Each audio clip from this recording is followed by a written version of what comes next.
Saya nggak ngerti ya, kenapa tiba-tiba negara ini jadi kurang. Udah deh, panggil aja Ustadz Yusuf Mansur tuh. Dari mana duitnya? Kita berhasil menghemat 300 triliun lagi. Masih kurang 300 triliun. Dari mana duitnya? Lagi pula sekarang IKN kita ada yang jaga. Selain jangkrik teman kita itu, sekarang sudah mulai ada soang. Itu soang apa bebek? Soang kan, zaman dulu soang itu.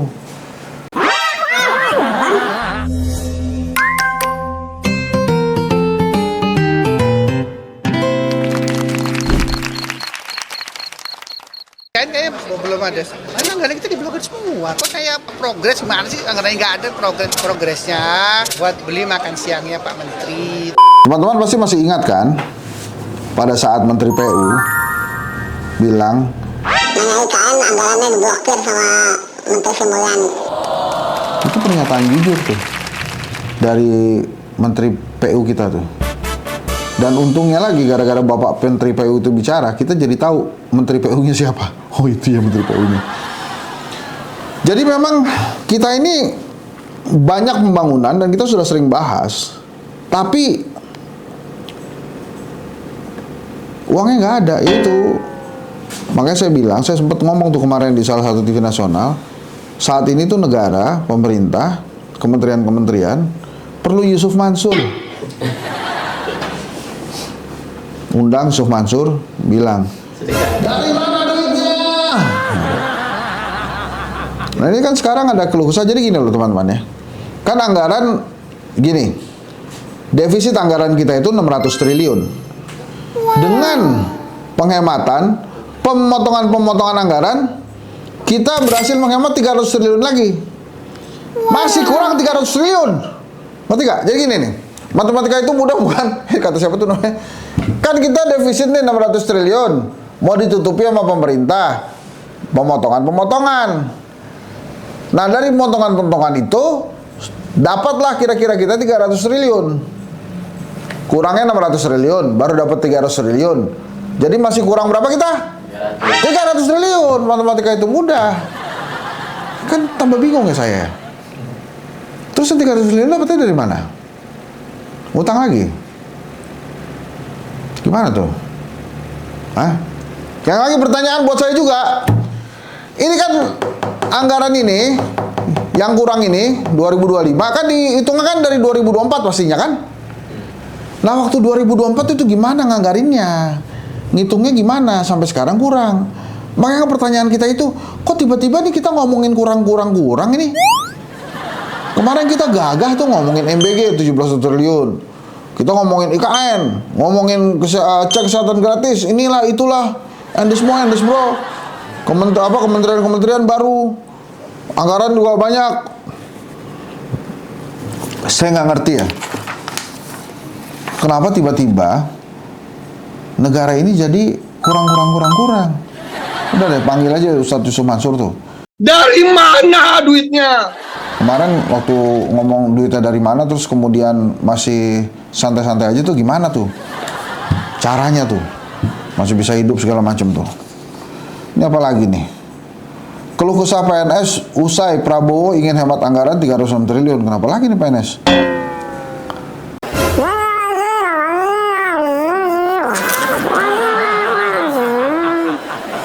Jadi tuh di hemat-hemat itu AC dibatasi, lift dibatasi, ATK dipotong, terus perjalanan luar negeri juga, lampu, gitu. Ini kenapa? Makanya sebenarnya pertanyaan besar itu, kenapa kita tiba-tiba jadi kayak nggak punya duit ya? Kemarin tuh kan bukannya banyak ya kira-kira duitnya kita tuh. IKN, mau gimana lagi IKN tuh katanya dipotong, dipotong.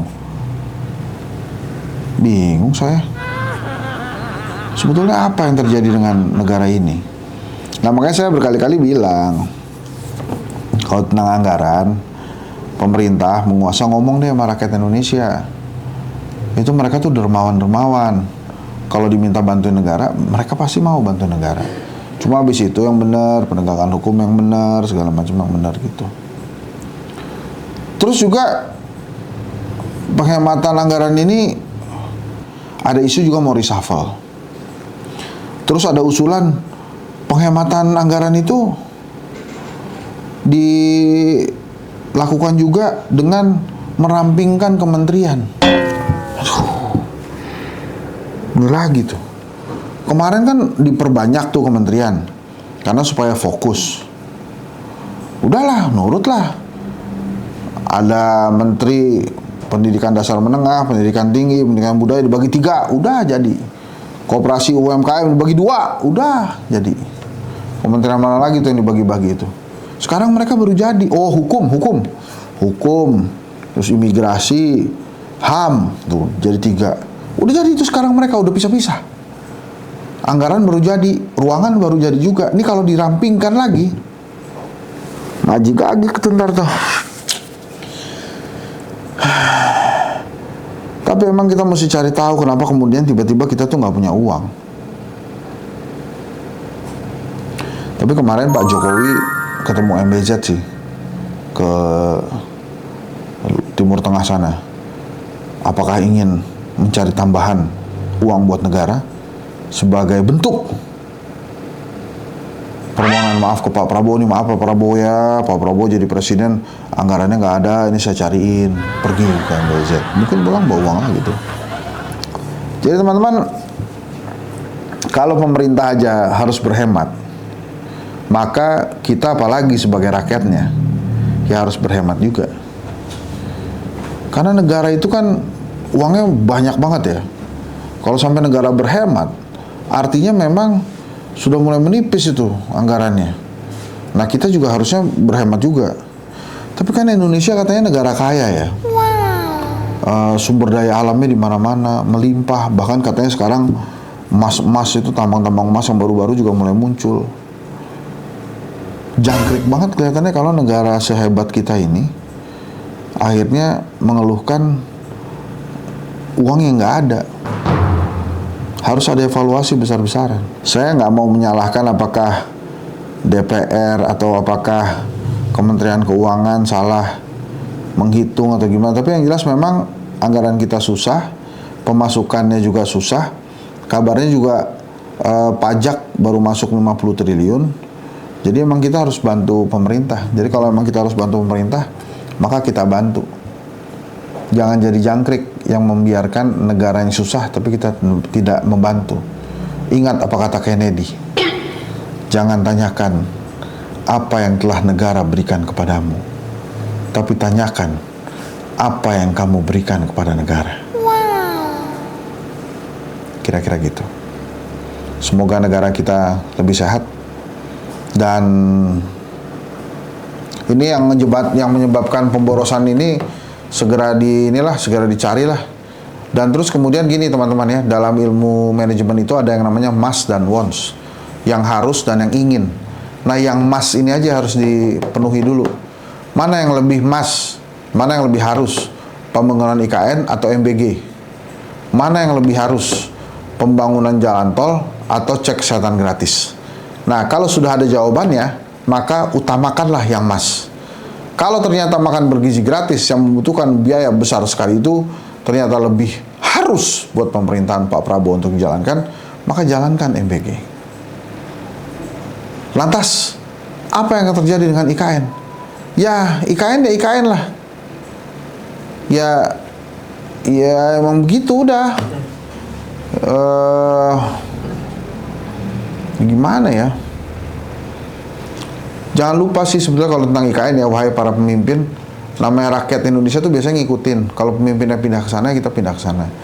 Tapi jangan sampai kemudian IKN yang sudah dibangun itu memakan biaya banyak, kemudian tidak dirawat, ya. Akhirnya banyak yang rusak-rusak. Kemudian akhirnya kita mesti melakukan lagi perbaikan-perbaikan di sana dan kurang gitu. Tapi udahlah, segera diputuskan aja lah masalah IKN itu ya. Walaupun Pak Prabowo bilang akan tetap dia akan pindah ya 2008 ya 2028 akan berkantor di sana. Bahlil yang ngomong ya, akan berkantor di sana ya, berkantor mungkin sejam 2 jam habis itu pulang lagi, nggak tahu kenapa tuh, ya udah pokoknya bingung lah ini anggaran. Jadi menurut saya dipilih aja must dan wants, mana yang must mana yang wants. Kalau yang wants ini singkirin aja dulu, utamakan yang must. Lagi pula sekarang IKN kita ada yang jaga. Selain jangkrik-jangkrik teman kita itu, sekarang sudah mulai ada soang-soang. Itu soang atau bebek? Soang kan, zaman dulu soang itu.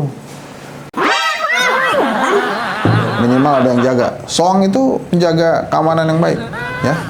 Jadi teman-teman, tapi kalau teman-teman ada yang mau ke IKN boleh. Silakan ke sana. Walaupun banjirnya sudah surut ya. Jadi kalau mau ngeliat banjir belum lagi. Tapi kalau mau ke sana lihat perkembangan gimana bagus tuh. Mungkin kalau malam udah mulai banyak kunang-kunang kali itu ya. Jadi kalau belum pernah lihat kunang-kunang ke sana lah. Film Horor. Oh ya kata Pak Joko Anwar ya. Joko Anwar teman saya itu mobil bilang tuh dia, ini kalau jadiin scene film horor oke juga tuh. Ya. Apa namanya? Film dia yang cleaning itu. Bukan hantu ngibul. Bukan yang cleaning itu. Apa ya yang ada si mama itu, apa ibunya yang pakai lonceng itu, cleaning pengabdi setan. Pengabdi setan kan? Nah, ini tambahin aja pengabdi setan sialan. Ian juga Pak Prabowo itu sebetulnya kan, dia pasti nggak menyangka pada saat dia jadi presiden ternyata negara ini nggak ada uangnya. Makanya kan dia sempat ngomong tuh, disangka enak jadi presiden, karena dia nggak tahu tuh. Begitu jadi presiden, anggaran yang ada dia pusing juga. Mesti nanggung beban hutang 800 triliun lah, sementara dia pengen melaksanakan MBG, dia pengen melaksanakan cek kesehatan gratis. Ya. Memang dibutuhkan Ustaz Yusuf Mansur untuk menenangkan itu. Dari mana duitnya? Tapi sekarang Yusuf Mansur kelihatannya perlahan-lahan membangun bisnisnya lagi tuh. Dia santai-santai aja, pesantren-pesantren kembali dihidupi. Padahal dia sempat mengeluhkan duitnya dari mana. Jadi mungkin perlu ada istighosah nasional juga tuh ya. Tapi kalau di panggil Pak Yusuf Mansur biasanya begini kan. Sodako, punya mobil kasih mobil, punya jam kasih jam. Salam jangkrik, assalamualaikum warahmatullahi wabarakatuh.